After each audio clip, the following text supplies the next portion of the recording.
Oi pessoal, hoje eu estou no shopping Iguatemi de Brasília, localizado no Lago Norte, para fazer um vídeo para vocês. Vamos, primeiramente, eu vou informá-los que eu estou mudando o nome do nosso canal. De Tributário News, ele vai passar a se chamar agora Justiça Tributária. Por quê?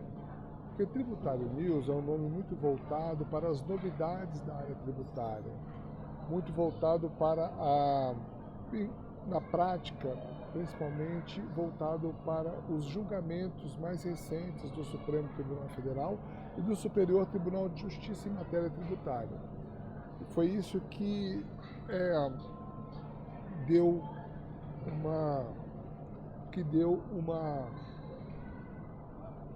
acabou dando um norte para esse canal. Só que já faz inclusive alguns meses que eu não faço gravação, não tive tempo para tocar esse canal do jeito como eu gostaria, mas de lá para cá outras ideias vieram à minha mente também quanto a este canal, de não dedicar apenas dedicar a ele as novidades na área tributária, mas sim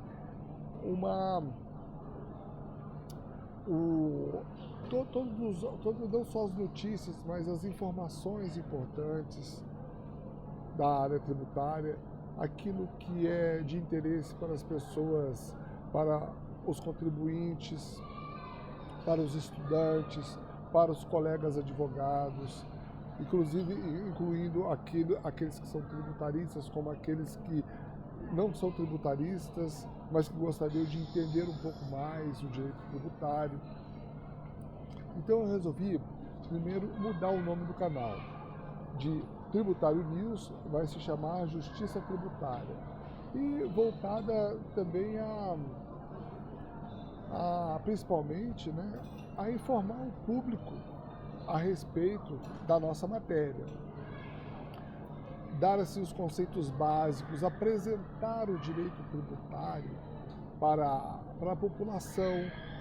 Para os advogados eu não preciso apresentar, mas alguns vídeos que irão apresentar conceitos tributários, eu acho que seria interessante para os meus pares, acompanharem e até para uma revisão, para ter uma conversa sobre o assunto, para os advogados que não militam na área tributária, que não são da área tributária, para eles seria interessante para rever os conceitos, talvez de uma forma até mais atualizada, um pouco mais profundo, em relação àquilo que foi visto na faculdade. Então aqueles que não são tributaristas vão ter uma oportunidade boa para rever alguns conceitos, os mais importantes. A população em geral, que é leiga, vai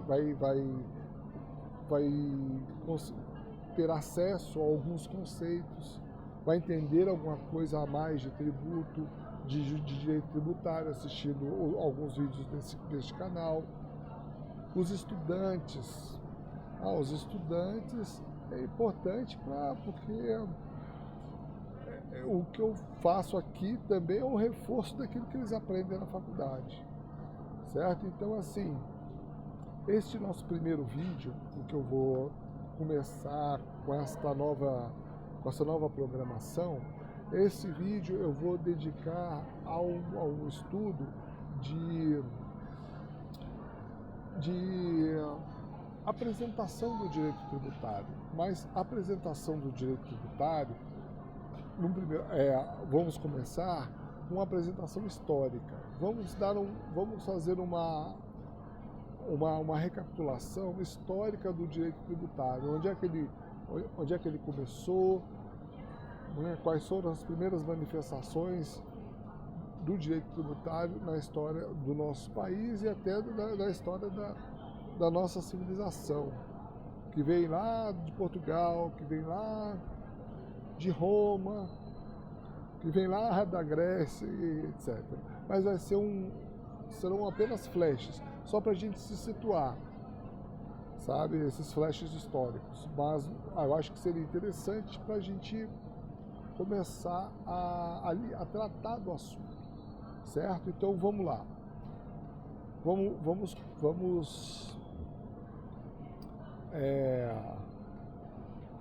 ver aqui qual é a história do direito tributário. O que a gente pode falar, né? Bem, as leis tributárias mais antigas, elas datam do século 26 a.C., na Suméria. Onde que é a Suméria? É onde é hoje o Iraque.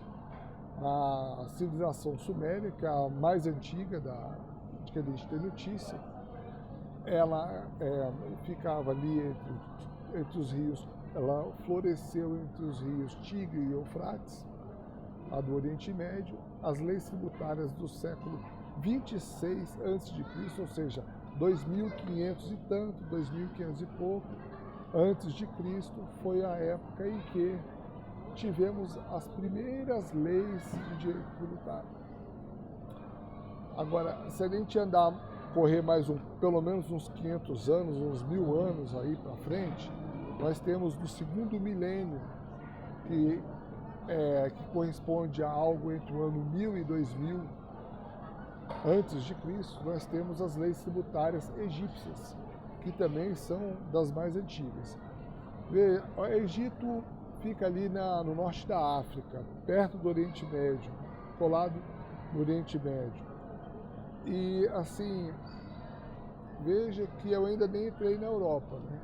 Estamos no século 26 a.C., ou seja, no terceiro milênio antes de Cristo, temos as leis mais tributárias na Suméria.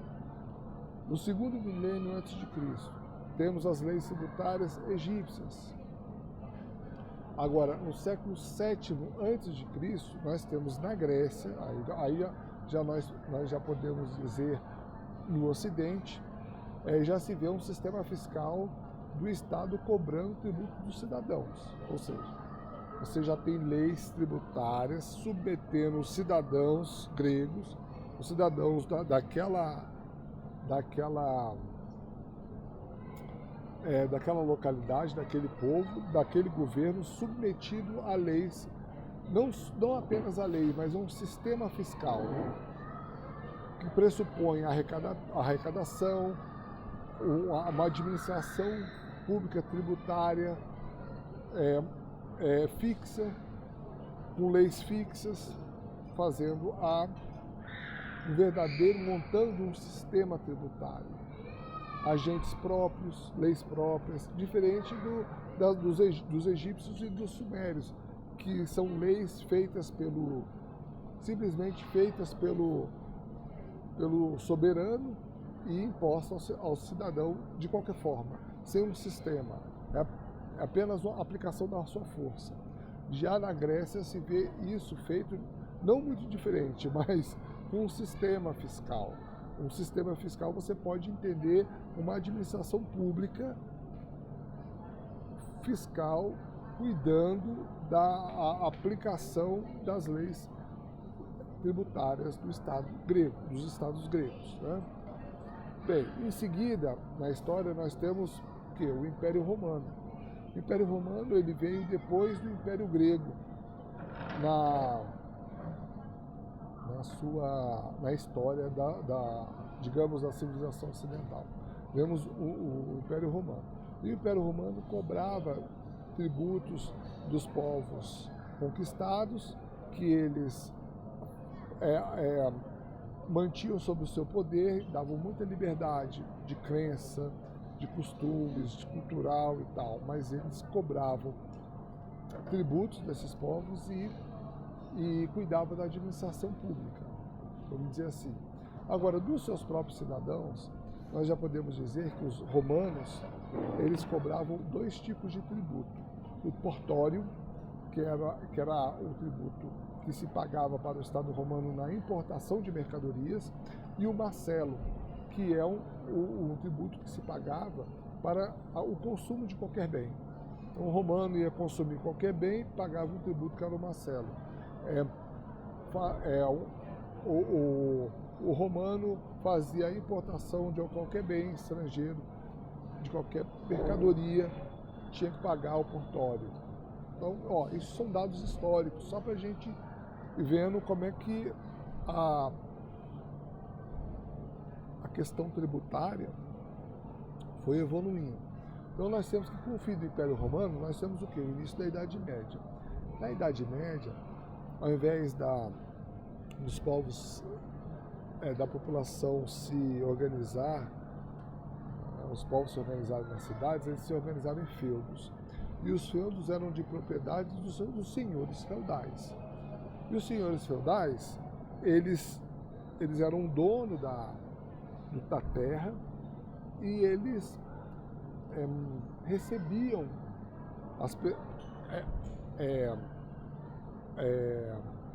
pessoas de fora, vamos dizer assim, pessoas que não eram de fora da família. Eles recebiam as pessoas, inclusive das cidades, que saíam das cidades e de outros lugares, eles recebiam na terra e essas pessoas passavam a ter um dever de cuidar da terra, cuidar da terra no sentido de plantar na terra, de fazê-la produtiva, né, em troca da proteção física, né, em relação aos outros senhores feudais que poderiam querer invadir e fazer mal a esses camponeses, tomar a terra, inclusive dos próprios senhores feudais, donos da terra. Então, mas o que aconteceu? Os senhores feudais receberam a população, outras pessoas das cidades e de outros lugares, recebiam nos seus feudos. Feudo significa terra, recebiam nos seus feudos e, em troca vamos dizer assim, da segurança pública deles, os camponeses se tornavam servos destes senhores feudais, com a obrigação de plantar na terra, de fazer um trabalho rural, e desse trabalho rural ele tinha que tirar assim um dia do ano, se eu não me engano é um dia do ano. Não, do ano não, eram alguns dias da semana. Dia do ano.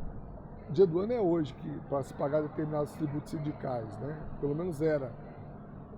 Até quando houve a reforma trabalhista. Mas o que o servo tinha que fazer era tirar alguns dias da semana para trabalhar para o senhor feudal.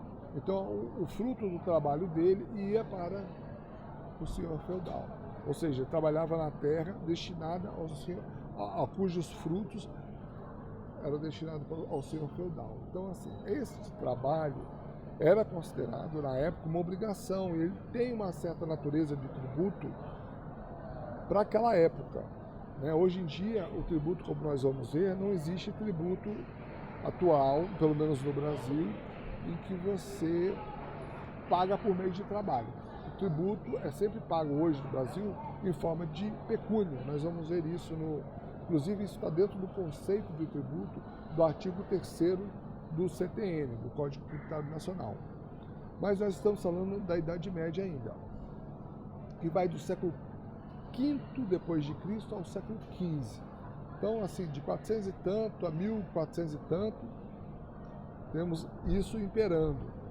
O quê? A Idade Média, as regras, as leis da Idade Média. Então, esse instituto medieval do camponês ter que trabalhar alguns dias da semana para o senhor feudal, para o dono da terra, era chamada de corvéia. E, além disso, quando o camponês ele usava o moinho, o feudo, o forno, o celeiro e toda aquela infraestrutura do feudo, né, do senhor feudal, ele também tinha que pagar uma taxa, que na época era chamada de banalidades. Então ele pagava as banalidades, que hoje em dia teriam uma natureza de taxa, se a gente for considerar que é que tem uma natureza tributária, porque, a bem da verdade, hoje em dia, esse tipo de serviço, né, de você usar algo do outro, mesmo quando é do Estado, isso pode ser considerado um pagamento de natureza não tributária, mas isso a gente vai ver mais adiante. Na Idade Média, nós temos que isso era uma obrigação. O sujeito não tinha, o camponês não tinha muito para onde fugir. Veja, ele ia usar o moinho do feudo, ele ia usar o forno do feudo, o celeiro do feudo, e ao usar, aquilo ali era taxado, chamando banalidades. Então nós temos aí, para começar, a corvéia, né? Então estamos falando de tributos pagos pelos camponeses para o senhor feudal. Nós temos a corvéia e as banalidades, certo? Mas aí o tempo passa, agora passamos do século XV, nós temos do século XV ao século XVIII, ou seja, de 1400 e tanto até 1700 e tanto, nós temos a Idade Moderna. E na Idade Moderna, como é que nós podemos ver que a sociedade funcionava? Ela funcionava da seguinte forma: os feudos já estavam enfraquecidos e as cidades voltaram a crescer. A população voltou a ser uma população urbana, feito era na Antiguidade. O povo passou a ser uma população urbana e na população urbana, ela foi, as cidades, a classe social que foi se formando nas cidades passou a se chamar burguesia. Por quê? Porque cidade, em alemão, né, ou numa linguagem até mesmo em francês e alemão, mas vou falar em português, as cidades eram chamadas de burgos. As cidades eram chamadas de burgos e os seus habitantes de burgueses. E quem foi para as cidades? Né? As pessoas, os homens livres ali, as pessoas livres da servidão, os filhos dos senhores feudais que não herdariam, que eram mais novos e que não herdariam a terra, porque existiam critérios diferentes na Idade Média para se ganhar terra ou não. Então, assim, de toda forma, o que acontece? Do século XV ao século XVIII, os burgos voltam a se formar. E agora um detalhe histórico. Por que isso aconteceu? Por que na Antiguidade as pessoas, na Idade Média, foram para o interior do continente? Por que eles saíram das cidades litorâneas, das grandes cidades, para poder ir para o ambiente rural? E por que eles voltaram depois, 1000 anos depois? O que houve qual foi a causa disso? Olha, pelos meus estudos históricos, de história, eu já cheguei a uma conclusão. Foi o seguinte: o que houve foi o domínio dos muçulmanos no mar Mediterrâneo. Quando os muçulmanos dominaram o mar Mediterrâneo, não só isso, quando houve também a invasão dos bárbaros, vamos dizer assim, no Império Romano, então o que houve? Houve duas forças aí que deixaram a população das grandes cidades, na época da Antiguidade, sem segurança. Então a população correu para o mundo rural, para o campo. Então formando a classe, vamos dizer assim, dos camponeses, dos servos no mundo feudal, na Idade Média, né? Então, mas o que aconteceu em seguida? Aconteceu que com o fim da hegemonia dos árabes, dos muçulmanos no Mediterrâneo, inclusive nós temos a época do descobrimento do Brasil, né? Aconteceu justamente no contexto em que os europeus estavam desenvolvendo as navegações para ter alguma outra forma de pegar produtos das Índias, do Oriente, que não fosse por meio do Mediterrâneo. Então, contornava a África, né? E buscava outras formas. E foi uma época do século XV, inclusive, século XVI, início da Era Moderna, em que Portugal se destacou nas navegações, a Espanha se destacou nas navegações, aí depois veio a França, depois veio a Inglaterra, mas as navegações, o desenvolvimento das navegações serviu também para enfraquecer o domínio dos árabes no Mediterrâneo. E no momento seguinte houve o fim mesmo do domínio árabe no Mediterrâneo, e aí nós temos a Era Moderna em que o Mediterrâneo ficou livre para os europeus voltarem a usar de forma livre. E, então, assim, as cidades voltaram a serem habitadas. Os burgos voltaram, o mundo voltou a ser urbano. Os povos bárbaros já estavam cristianizados, né, vamos dizer assim, né? Então eles já estavam sob uma lei só. Os europeus já estavam sob uma lei só, que é a lei bíblica. Então acabou foi acabando, mas olha, demorou 1000 anos, foi acabando esse medo de viver no mundo urbano. Os burgos começaram a ter as suas próprias defesas, o rei passou aí para uma cidade maior, levou. E teve toda uma política aí também com os senhores feudais, porque veja, quando um rei resolve ir para fortalecer uma cidade, isso perde o mundo rural vai perdendo poder, vai perdendo força. E o rei começa a mandar mais, e os senhores feudais começam a mandar menos. E o fato, por exemplo, uma das formas do rei agradar os senhores feudais é torná-los a sua corte na cidade grande, né? Vamos dizer assim, olha, eu estou falando de história a grosso modo, para a gente entender a formação da cidade, a volta da cidade, a era medieval, porque nós estamos vendo que a história é um pano de fundo para a evolução do direito tributário. Veja, eu não estou dando aula de história aqui, eu estou só pincelando. Então, assim, voltam as cidades, os reis começam a seduzir os nobres, levando-os para as cidades para serem a sua corte, e em troca disso o rei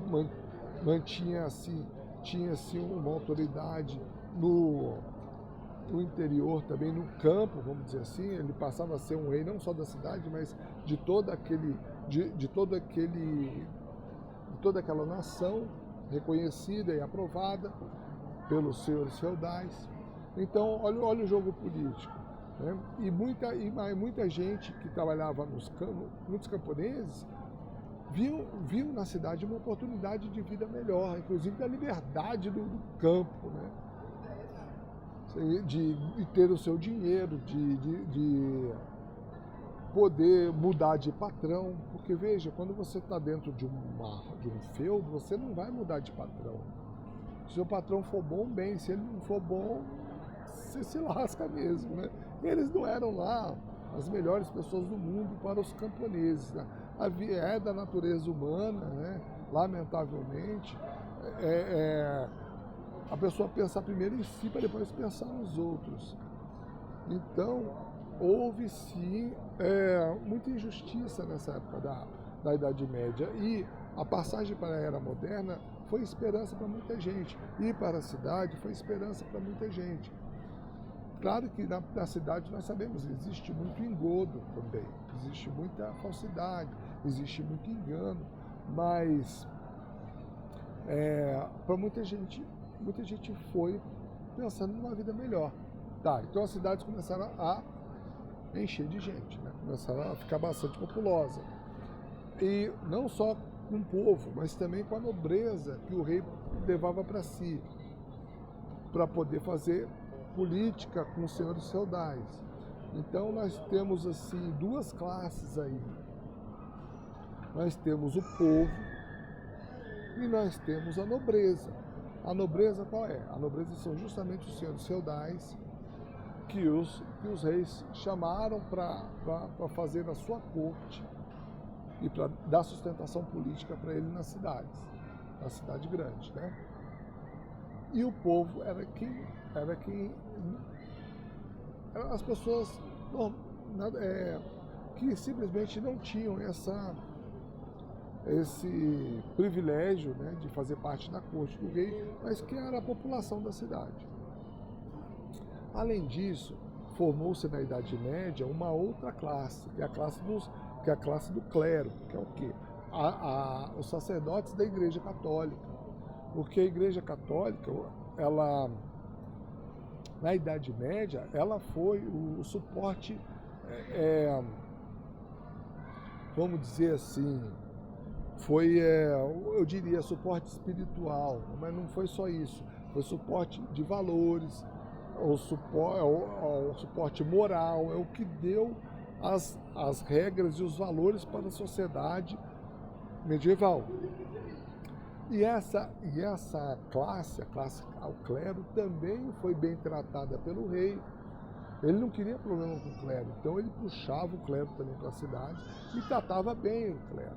Então veja, o rei está na cidade e ele tem despesa, mas alguém tem que pagar a despesa. Ele não vai pedir para o clero pagar a despesa, ele quer agradar o clero falar bem dele, inclusive, né, para o povo aceitar a sua autoridade, falar, dar.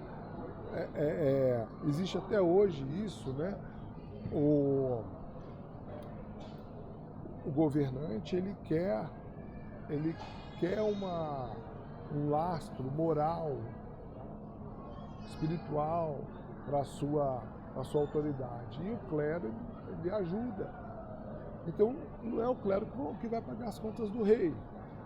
Mas também não são os nobres, porque veja, os nobres foi uma concessão que o rei deu aos senhores feudais para que os senhores feudais aceitassem a autoridade dele sobre inclusive sobre o feudo, sobre toda a nação, e fazer regras e leis a partir da cidade, mantendo uma unidade daquele povo,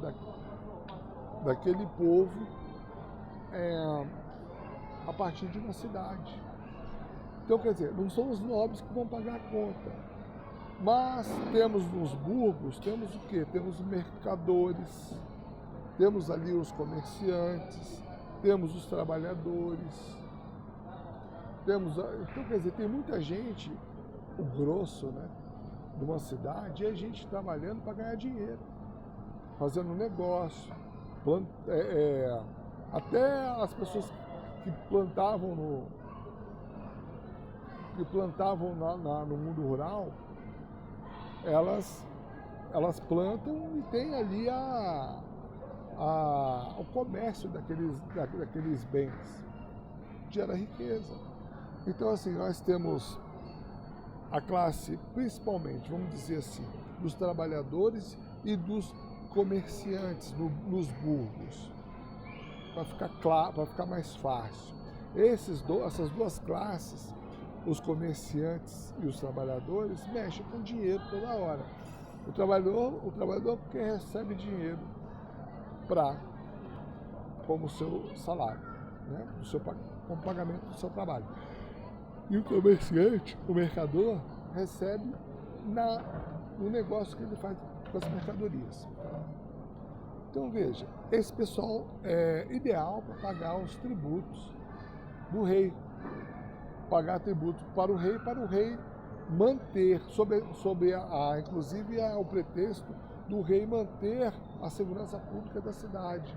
Então veja, as pessoas estão comercializando, outros ali estão trabalhando e o rei vai falar o seguinte: olha, vocês estão fazendo o trabalho de vocês, mas e a segurança? Eu sou o rei.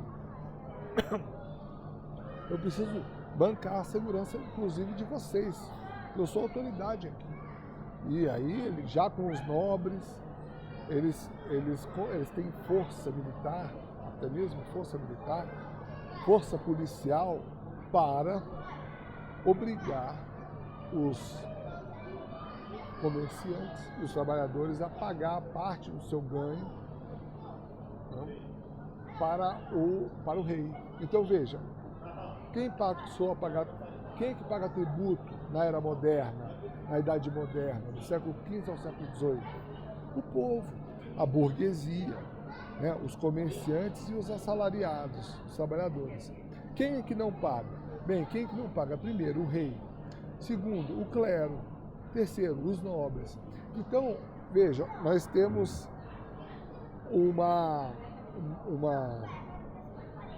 um Estado que vai ficando cada vez mais complexo, um Estado que vai ficando cada vez maior, um Estado que vai ficando cada vez mais caro, e uma parte deles, uma parte do Estado, tem que dividir a sua riqueza com a outra metade que não está produzindo riqueza.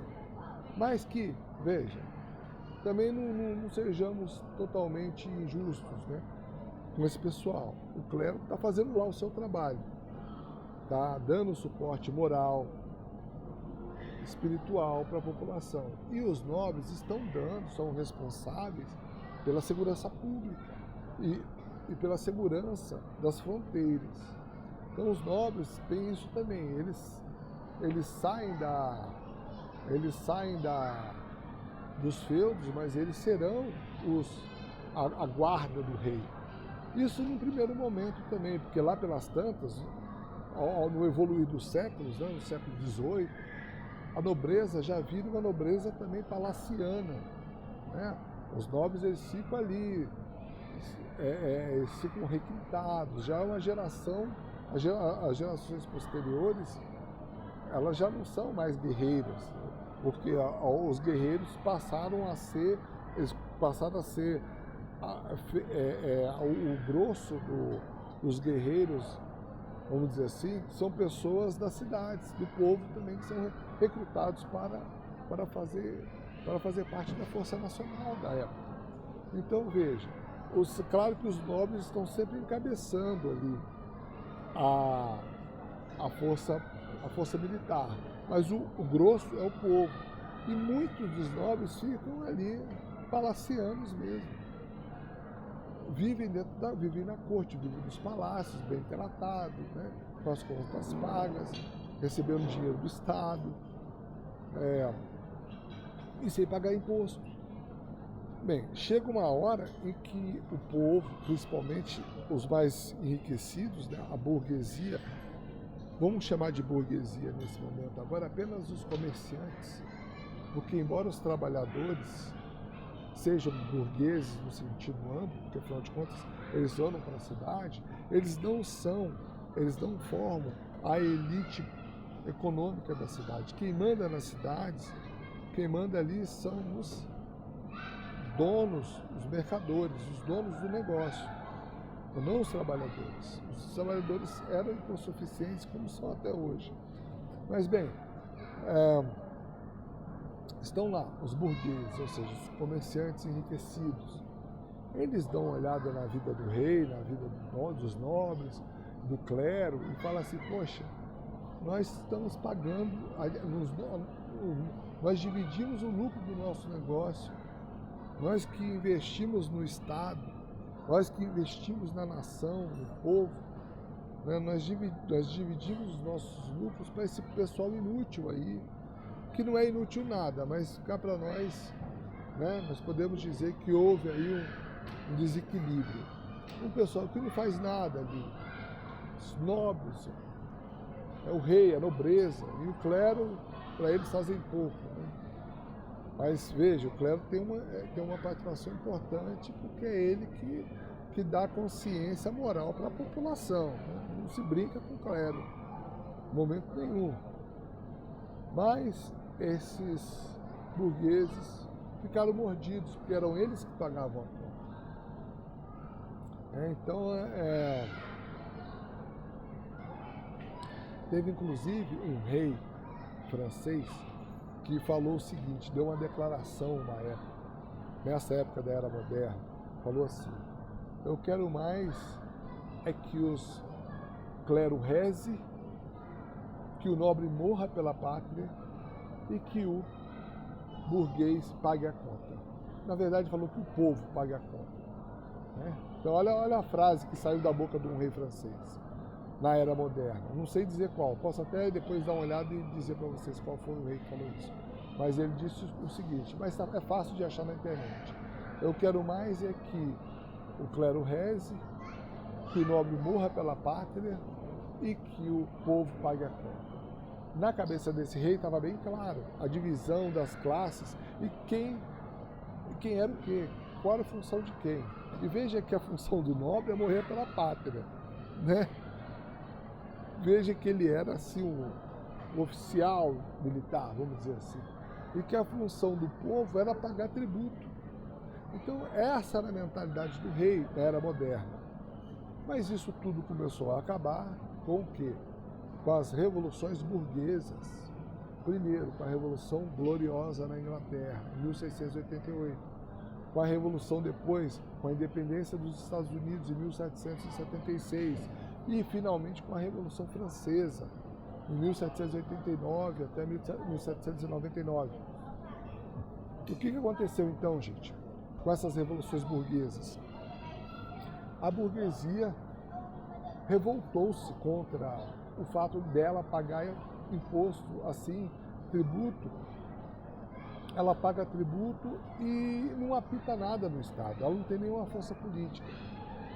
Ela paga, ela só está lá para pagar. E quem manda no Estado, quem dá as regras, quem faz as leis, são o quê? Só o rei, a nobreza, o clero. Ela não faz nada. Então, quer dizer, a Revolução Francesa, ela redundou em quê? O que ela acabou?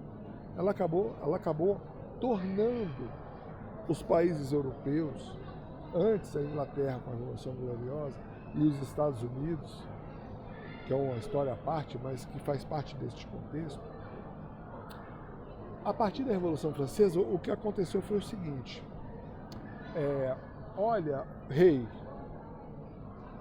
ou a partir de agora vai ser assim, nós que somos da burguesia, nós que somos os donos do negócio, só nós temos o dinheiro, vocês não têm dinheiro. Nós vamos pagar os tributos, mas nós vamos dizer, nós vamos ter participação política no Estado, nós vamos ter vez aqui na hora da elaboração, da confecção das leis. Então, a burguesia criou câmaras legislativas na Europa, né? Na Inglaterra, nos Estados Unidos, câmaras legislativas feitas pela burguesia, ou seja, por seus eleitos. Então nós temos hoje, por exemplo, Congresso Nacional, principalmente Câmara dos Deputados do Brasil. O que é? É uma casa legislativa feita pelo povo. Vamos lembrar assim, nobreza, clero e povo. Hoje, para você aprovar uma lei, criar um tributo ou aumentar um tributo, você precisa da aprovação do povo, você precisa da aprovação da classe que representa o povo dentro do Estado, que é a Câmara dos Deputados, que é o Congresso Nacional. Nós podemos colocar no Senado aí também. Embora o Senado ele tenha um caráter, ele tem um caráter mais, até mais elitista, porque ele não representa o povo, ele representa os senhores feudais. O Senado representa o Estado, o dono do Estado, o dono dos feudos perante o rei. Entende? Como até hoje nós temos o nosso Congresso Nacional, ele é bicameral, porque ele tem um representante dos feudos, eu tô assim, apelando, né? O representante dos estados, daqueles que mandam nos estados, com os representantes daqueles que mandam, vamos dizer, dos representantes mais populares. Entendeu? Viu por que a Câmara, o Congresso Nacional é bicameral, tem duas instituições ali? Por causa desta participação popular na confecção das leis, certo? Então, assim, e você vê isso também na Câmara dos Lordes e na Câmara dos Comuns na Inglaterra. Um tem uma origem, um pezinho lá nos nobres, outro tem um pé no povo. Ou seja, a participação não só da burguesia, mas como também representação dos senhores feudais, dos nobres na hora da confecção das leis, certo? Então nós temos isso, e como existe a participação agora disso que a gente chamava na Era Moderna de terceiro estado, porque na Era Moderna nós temos o quê? O primeiro estado, que era a nobreza, são as classes sociais, as castas, né? A nobreza, primeiro estado. Segundo estado, o clero. Terceiro estado, o povo, ou seja, a burguesia e os trabalhadores. São o terceiro estado da Era Moderna. Então, esse terceiro estado passou a ter poder político. Passou a ter poder político e, para você aprovar uma lei tributária, essa instituição política feita pelo terceiro estado, que no Brasil nós chamamos de Câmara dos Deputados, ela que faz parte do Congresso Nacional, a Câmara dos Deputados, ela é representativa do povo e ela tem que aprovar uma lei tributária hoje para que um tributo seja criado ou aumentado. Entende? Então, assim, na era contemporânea, nós temos isso, que nós chamamos de princípio da legalidade, que é a necessidade da aprovação dos pagadores de impostos para a criação e para o aumento de impostos. Entendeu? E não só isso. Com a ascensão da burguesia, né, resultado da Revolução Francesa, estou pincelando muito rapidamente, que aqui não é aula de história, né? Com a ascensão da burguesia, nós temos também que o burguês, ele chegou na Casa Legislativa um outro princípio também, que ele chamou de princípio da isonomia tributária. O que isso significa? Significa que não é só burguês que vai pagar tributo. As pessoas do primeiro estado também vão. Então não interessa se você é nobre ou se você não é. Você vai, parte da sua renda, você vai ter que pagar tributo também. E o clero? O clero está de fora até hoje. Assim, está de fora até hoje para pagar impostos, né? Porque nós temos, por uma questão de liberdade religiosa, né, o clero tem uma força enorme e não está errado. Porque senão você pode abrir chance, né, vamos dizer assim, para perseguições religiosas, que é o fim do mundo. Né? A pessoa, num país democrático, feito ao nosso, tem que ter liberdade religiosa. E uma forma do Estado, do governante, tirar a liberdade religiosa de alguém é simplesmente tributando o clero daquela religião. Então, para evitar isso,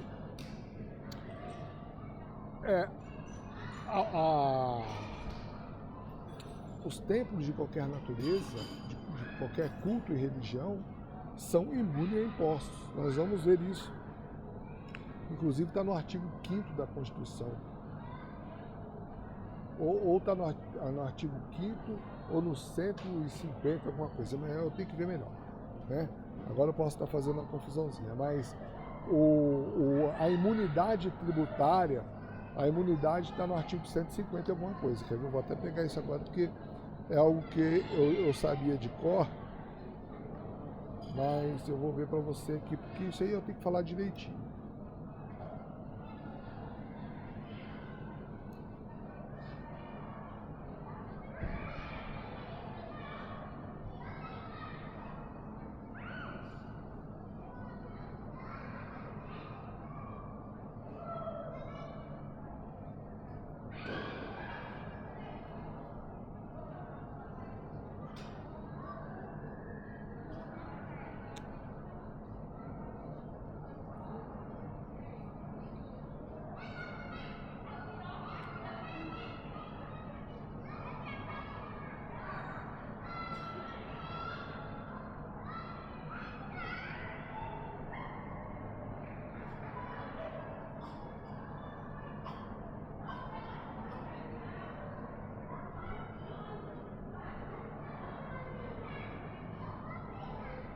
Gente, é artigo 150 da Constituição, 150, 6b, se eu não me engano.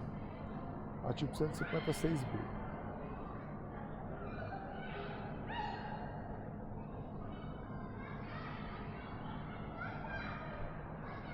É isso mesmo. Está dizendo templos de qualquer culto. É garantida a imunidade tributária. Essa imunidade tributária tem a ver com imunidade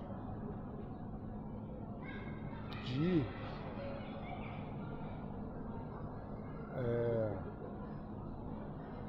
a imunidade de imposto. Estou falando de imposto. Quer dizer, não pode ter imposto sobre os templos de qualquer natureza, templos religiosos. Então vemos aqui, certo?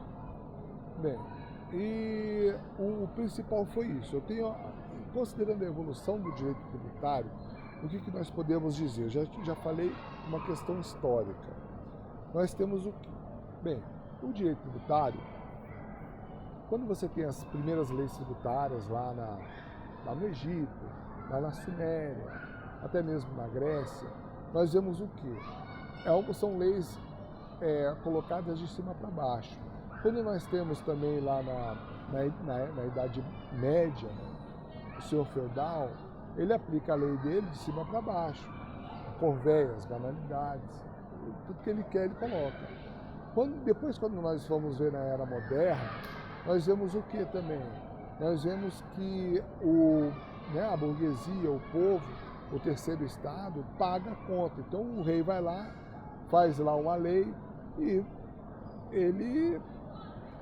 o povo tem que se submeter à lei do rei. Agora, houve na Inglaterra em 1215, olha, na 1215 está aí entre o século V e XV, ou seja, está na Idade Média, 1215. Houve um fato curioso, um episódio curioso em relação a um rei conhecido como Rei João Sem Terra, que em 1215 ele teve que assinar a Magna Carta. A Magna Carta foi o quê? O que aconteceu nessa época? O Rei João Sem Terra, ele era o irmão mais novo do rei Ricardo Coração de Leão, numa época em que estávamos em épocas de cruzadas, né? Jerusalém tinha sido conquistada pelos árabes, pelos mouros, tá? Pelos muçulmanos, e aí eles precisavam, o Papa, inclusive, ele estava estimulando os nobres a tomar de volta Jerusalém. E veja que Jerusalém, e veja que ao ir para o Oriente, tomando aquela terra, tirando o poder dos árabes daquela terra, aquilo ali é um centro comercial também. Então existe um interesse econômico por trás disso também. Mas para o Papa o interesse era religioso, para muita gente o interesse era religioso. Para o Ricardo Coração de Leão, como o próprio epíteto deixa a entender, ele era um guerreiro. Onde tinha guerra ele queria ir atrás, sabe? Esse tipo de gente, né? Esse tipo de militar. A beligerância estava no espírito do Ricardo Coração de Leão. Era um cara que gostava da guerra. Tem gente que é assim, não estou criticando não, mas eu acho engraçado. E onde tinha confusão ele ia. E Ricardo Coração de Leão vivia em guerra. E o irmão mais novo dele ficou cuidando do país, da Inglaterra.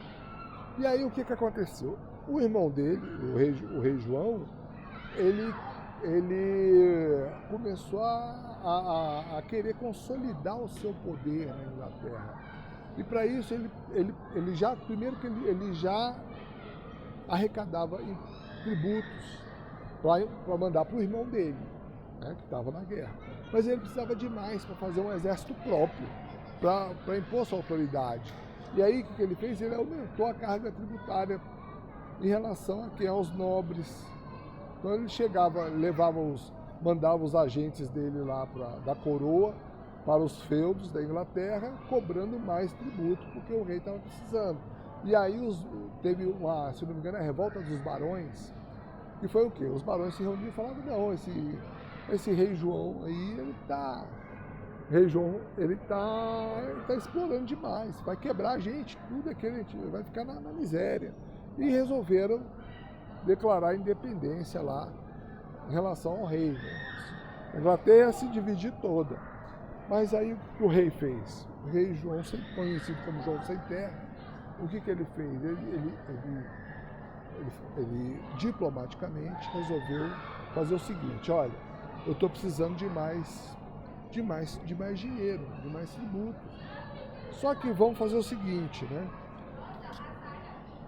Eu vou cobrar, mas vocês vão ter que aprovar. Ou seja, pela primeira vez na história, e por isso que este é um marco para o direito tributário, é um marco do direito tributário, a Magna Carta do rei João Sem Terra, assinada em 1215. Você vai ouvir isso em tudo que é curso de direito tributário por aí. É um marco por quê? Porque foi a primeira vez que um soberano chegou para negociar com o pagador de impostos. Então, assim, o rei ele propunha ele passou a propor, e para que aquilo fosse efetivado, os barões tinham que aceitar. Então, se os barões aceitassem, a tributação estava legitimada. Sabe? 1215, primeira vez. Então, assim, isso não é direito tributário, isso é um prenúncio do direito tributário, porque houve o quê? Alguma limitação do poder tributante. Poder tributante é quem tem poder. Direito tributário é para quem não tem poder, é quem tem obrigação de pagar. Essa pessoa que tem a obrigação de pagar é que tem direito tributário. A pessoa que tem um poder tributante tem os limitadores, tem as limitações tributantes também. Entendeu? Então, assim, nós temos esse episódio de 1215, mas a partir da Revolução Francesa, como eu falei, século XVIII, é que nós temos realmente, institucionalmente, o que? Na Europa, né? Na Europa continental, porque uma coisa é a história da Inglaterra, embora a Inglaterra faça parte da Europa, mas ela é a Europa insular, né? A história dela corre paralela, mas geralmente ela é mais avançadinha em relação à Europa continental, que são vários povos, muitos outros povos, com muito mais gente, mas muito mais terra, muitas outras nações. Então a história corre mais devagar. É óbvio que é assim que acontece. Então, assim, nós temos que o que mais influenciou Portugal, que mais influenciou o Brasil, que o Brasil, nós viemos de Portugal, o Estado brasileiro foi fundado por Portugal, e a história de Portugal está ligada à história da Europa continental, principalmente. Nós temos que, para nós, o direito tributário, ele começa aí, com a Revolução, com o resultado da Revolução Francesa, com esses princípios da legalidade e da isonomia tributária. Por quê? Porque os pagadores de impostos começam a participar da confecção das leis tributárias. Esse que é o ponto que dá origem ao direito tributário. É quando os pagadores de impostos passam a participar da confecção das leis tributárias. Antes disso não é direito tributário, antes disso é tributação. Simplesmente é tributação, fenômeno tributário. Então nós temos hoje, né, o princípio da legalidade, no artigo 5º, inciso 2º da Constituição, que diz que ninguém será obrigado a fazer ou deixar de fazer alguma coisa senão em virtude de lei. Ou seja, para eu ser obrigado a pagar tributo, eu preciso, que é uma coisa que eu posso ser obrigado a fazer ou deixar de fazer, mas na verdade é fazer, porque tributo é a obrigação, na verdade, de dar, né, de pagar o tributo, mas está dentro desse espírito do artigo 15, do artigo 5º, inciso 2º, que para eu ser obrigado a fazer alguma coisa, tem que ter uma lei. Uma lei, e uma lei é o quê? Uma lei, ela tem que ser aprovada por quem?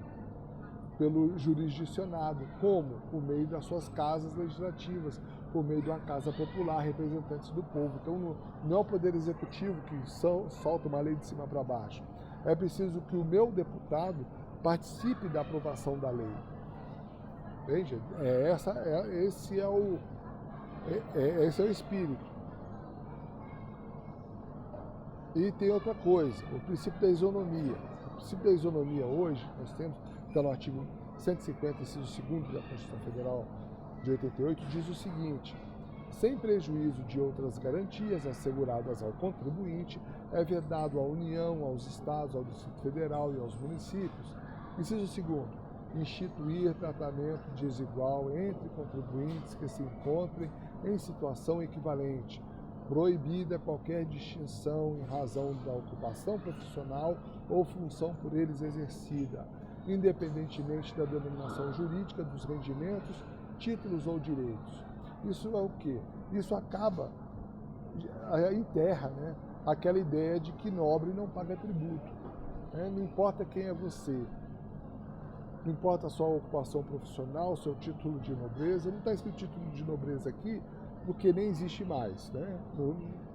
Para a Constituição Federal de 88, nós estamos num país republicano já há algum tempo. Mas a ideia vem daí. Não é só a burguesia que paga tributo. Aquelas pessoas de origem nobre, não importa se você é de origem nobre ou não, você paga também. Ganhou dinheiro, fato gerador de tributação, como diz aí o Código Tributário Nacional. Né? Então é isso, gente. Certo? Ó, já ficou longo esse nosso vídeo. Eu queria fazer ele 30 minutos, 40 minutos, mas ó, estamos a 57 minutos. Não vai chegar a 1 hora, porque nós vamos encerrar por aqui. Tá certo? Então esse foi um vídeo gravado assim num lugar de descontração, num shopping gostoso, com um cafezinho, e muito agradável. E vamos ver se a gente vai conseguir fazer outros vídeos assim, né? Mais descontraídos, tá certo? Mas esse foi só aquela pitada de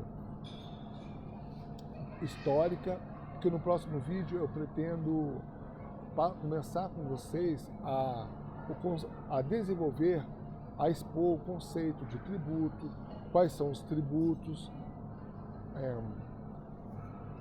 quais são as espécies tributárias que nós temos no nosso país, sabe? E nós vamos começar a desenvolver isso aí para a gente entender o tributarês, né? Conseguir, ainda este ano, conversar tributarês aqui. Não importa se você é estudante, se você é profissional do direito, se você é contador, se você é economista, se você é empresário, se você não importa a sua profissão, o seu trabalho. Se você é do direito ou não, se você é da área fiscal ou não. Aqui nós vamos desenvolver os conceitos, apresentar os conceitos, para mais adiante a conversa ficar mais desenrolada. Tá joia? A gente poder caminhar para o conhecimento do direito tributário, que é importante para todo mundo, seja pessoa física ou jurídica. Tá certo? E está vindo reforma tributária aí, muita coisa a gente vai conversar sobre isso aí. Um abraço a todos e até a próxima.